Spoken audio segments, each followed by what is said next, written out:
Hab Story 1. It was late December when a group of 5 friends set out on an adventure they had dreamed about for years. Svalbard, with its stark beauty and icy wilderness, was the destination. They had all grown up fascinated by the idea of the Arctic, its endless horizons, the whisper of the northern wind, and the majestic creatures that called it home. For months they had planned this trip meticulously, poring over maps and survival guides, gathering the right gear, and building up their excitement. Yet, as prepared as they thought they were, the Arctic is a place that humbles even the most seasoned adventurers. The group consisted of Jack, the de facto leader, and an amateur wildlife photographer, Rachel, a biologist eager to study Arctic ecosystems up close, Sarah, an artist inspired by icy landscapes, Liam, the team's optimist and a skilled outdoorsman, and Chris, the quiet observer who had joined more for the camaraderie than the adventure. Together, they represented a mix of curiosity and naivety, qualities that would lead them into an unforgettable and harrowing experience. Their journey began with enthusiasm. They had flown into Longyearbyen, the northernmost settlement in Svalbard, and spent a few days acclimating. The locals had given them warnings clear and firm reminders that polar bears roamed these lands, that venturing too far without proper equipment and knowledge could be dangerous. But their excitement and confidence outweighed their caution. They were careful to carry bear deterrents, including flares and noisemakers, but they hoped they wouldn't need them. As the days passed, the group pushed further into the wilderness, their laughter and camaraderie a stark contrast to the stillness around them. The Arctic was unlike anything they had experienced. The snow-covered ground stretched endlessly, reflecting a sky painted in hues of pink and orange during the brief twilight hours. Towering glaciers glimmered in the distance, and the silence was so profound it felt otherworldly. It was everything they had imagined and more. On the 5th day of their expedition, they decided to explore a region marked on their map as particularly remote. Rachel, eager to document wildlife tracks and signs of Arctic fauna, led the way. Jack trailed behind, snapping photos of the crystalline snow and the occasional Arctic fox darting across their path. They didn't realize that they were entering an area where the silence wasn't just a feature of the landscape, but a warning. Unbeknownst to them, this secluded part of the wilderness was a haven for hibernating polar bears. Beneath the surface of the snow, hidden within natural dens formed by the landscape, mother bears rested with their cubs. The bears, in their state of torpor, were attuned to the faintest disturbances. The crunch of boots on the snow, the murmur of voices carried on the wind. These sounds, though distant, began to stir one particular bear. The group's first hint of trouble came when Sarah stopped abruptly, pointing at the ground. "Tracks," she said softly. The others gathered around to inspect the indentations in the snow. The prints were massive, unmistakable. Liam tried to lighten the mood. "Looks like we've got company," he joked, but there was an edge to his voice. Rachel, crouching to examine the tracks, spoke more seriously. "These are fresh. We should move carefully." Despite her warning, the group pressed on, their curiosity getting the better of them. Jack was particularly eager to capture more photos, while Rachel hoped to learn more about the bear's movements. They followed the tracks, unaware of how close they were to the bear's den. As they moved closer, their voices carried further, their presence becoming impossible for the bear to ignore. The mother bear emerged from her den with a slow, deliberate motion. Her massive frame was both awe-inspiring and intimidating. Her eyes, small and dark, locked onto the intruders. She stood still for a moment, assessing the situation. The group froze when they saw her, their breath visible in the icy air.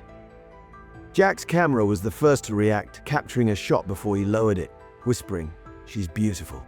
But beauty quickly gave way to fear as the bear began to move. Her steps were purposeful, her posture defensive. She had cubs to protect, and the presence of humans, even well-meaning ones, was a threat she couldn't ignore. Liam reached for the flare gun, his hands trembling. "We need to back away, slowly," he said, his voice barely audible. The group began to retreat, but their nervous movements and hushed voices only heightened the bear's agitation. She let out a low, rumbling growl that seemed to vibrate through the air. The group's retreat turned into a scramble, their coordination unraveling as panic set in. The bear charged. It was a brief, terrifying moment, one that none of them could fully process.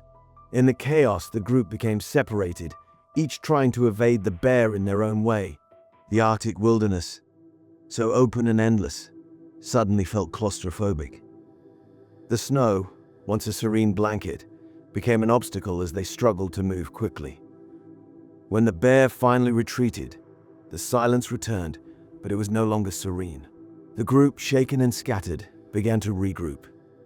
Sarah and Liam found each other first, their faces pale and their breaths coming in short gasps. They called out for the others, their voices trembling. One by one, they reunited, each with a look of disbelief and exhaustion. But not everyone was accounted for. Jack, the photographer, was missing. They retraced their steps, calling his name into the still air. Rachel's voice broke as she shouted, her cries echoing into the vast emptiness. Finally, they found his camera half buried in the snow, its strap torn. There were no other signs of him. Chris, usually the quietest of the group, spoke up. "We have to get help." His words carried a weight that none of them could argue with. They began the long, arduous journey back to their base camp, their spirits heavy. Rescue teams arrived the next day, alerted by the group's emergency beacon. They combed the area, piecing together what had happened. The mother bear, they concluded, had acted out of instinct, driven by the primal need to protect her cubs. The group's presence, though unintentional, had been a provocation in the bear's eyes. The story of the encounter spread quickly, a sobering tale of human vulnerability in the face of nature's power. The friends, though heartbroken, spoke openly about their experience, hoping to educate others about the importance of respecting wildlife and understanding the risks of venturing into such remote places. Jack's final photograph, recovered from his camera, became a symbol of the story. It showed the mother bear standing in the snow, her breath visible in the cold air, a picture of strength and resilience. For those who saw it, the image was a reminder of the delicate balance between awe and caution, beauty and danger that defines the Arctic wilderness. In the years that followed, the group's journey became a cautionary tale. Schools and wildlife organizations used their story to teach about the importance of respecting the natural world. The Arctic, they learned, is not just a place of wonder, but also a domain where the rules of survival are unyielding. It demands humility and respect, qualities that the group carried with them for the rest of their lives. For the mother bear, the encounter was just another moment in her struggle to protect her young. She returned to her den, her instincts guiding her through the endless winter. And for those who hear the story, it remains a powerful reminder of the wild's untamed beauty and the responsibility that comes with stepping into its realm. Story 2? In the stark, frozen wilderness of the Arctic, where the icy winds whisper secrets to the snow-covered expanse, two adventurous women embarked on what they believed would be a transformative journey. Clara and Emma, both seasoned explorers, had always shared a deep fascination with the natural world, particularly its most remote and untamed corners. They sought to document the majestic beauty of polar bears in their winter habitat, a passion project they hoped would raise awareness about the fragile Arctic ecosystem. Their journey began in late November, as the sun dipped below the horizon, leaving the land cloaked in perpetual twilight. The women had prepared meticulously for months, gathering the best equipment and consulting experts about Arctic survival. However, the remoteness of their destination, a secluded section of the ice-covered tundra, meant they would be venturing into a world that even the most experienced explorers approached with caution. As they traveled by snowmobile, their spirits soared. The vast expanse of untouched snow stretched endlessly before them, glittering like a sea of diamonds under the pale light of the moon. They spoke excitedly about the documentary they were filming, imagining how their footage of polar bears in their natural habitat could inspire people worldwide to protect these magnificent creatures. The Arctic was not just a setting to them, it was a cause, a mission to connect humanity with the wild beauty of the frozen north. Their guide, a local Inuit man named Aklak, had warned them about the potential dangers. "Respect the bears," he had said solemnly. "This is their home, especially in the winter months when they find places to rest and conserve energy. Avoid disturbing their dens." Aklak's words echoed in Hera and Emma's minds as they pitched their tent near a ridge that offered a panoramic view of the frozen landscape. It was here that they hoped to capture the elusive moments of polar bears moving gracefully across the ice. The first few days passed uneventfully. The women marveled at the raw beauty of the Arctic, filming breathtaking footage of auroras dancing across the sky and Arctic foxes darting playfully through the snow. Each evening they huddled in their tent, reviewing the day's recordings and discussing their plans for the next day. Despite the freezing temperatures and the isolation, they felt a sense of purpose and exhilaration unlike anything they had ever experienced. On the fifth day, however, their journey took an unexpected turn. While scouting for potential filming locations, Clara and Emma came across a series of snow-covered mounds near the base of the ridge. At first they thought little of them, assuming they were natural formations created by the wind and snow. But as they moved closer, they noticed faint, almost imperceptible signs of movement. The mounds were not merely snowdrifts, they were hibernation dens. Clara hesitated. "Should we move on?" she asked, her voice tinged with unease. Aklak warned us about disturbing the bears. "Emma, ever the optimist, replied, "We'll keep our distance. We're here to observe, not interfere. Besides, this could be the perfect opportunity to document a mother bear with her cubs." Reluctantly, Clara agreed. They set up their camera equipment at a safe distance, using their telephoto lenses to zoom in on the dens. For hours they waited in the biting cold, hoping to catch a glimpse of the bears. The landscape was eerily quiet, the only sounds being the soft rustle of the wind and the distant cracking of ice. As the hours dragged on, Clara couldn't shake the feeling that they were intruding. Then, just as they were about to pack up for the day, movement caught Emma's eye.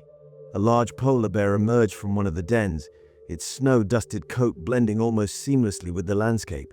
It paused, sniffing the air, its dark eyes scanning the surroundings.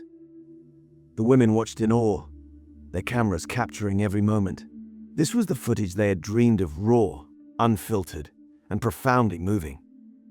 However, their presence did not go unnoticed. The bear's behavior shifted from curiosity to alertness.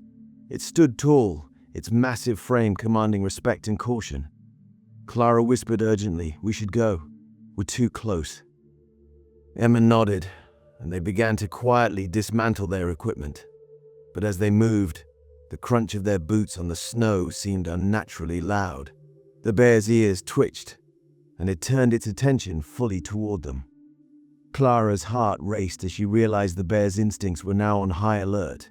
They had crossed an invisible boundary, unintentionally disrupting the tranquility of its winter sanctuary. The women tried to retreat slowly, avoiding sudden movements. Clara remembered Aklak's advice, never run. Stand your ground if you must, but above all, stay calm. Despite their best efforts, the bear began to follow them, its powerful strides effortlessly covering the distance between them. The tension in the air was palpable, every second stretching into what felt like an eternity. In their attempt to create distance, Clara and Emma found themselves near a steep incline, the icy terrain making every step treacherous. They knew they needed to return to their tent, where they had bear spray and a flare gun for emergencies. But the path back seemed impossibly far, and the bear showed no signs of losing interest. "Let's try to distract it," Emma whispered, her voice trembling. She reached into a pack and pulled out a bright orange flare. With a flick of her wrist, she ignited it, the sudden burst of light and smoke momentarily startling the bear. It paused, blinking against the brightness. Seizing the opportunity, the women continued their retreat, their breaths visible in the freezing air, as they moved as quickly as they dared. The bear, however, was not easily deterred.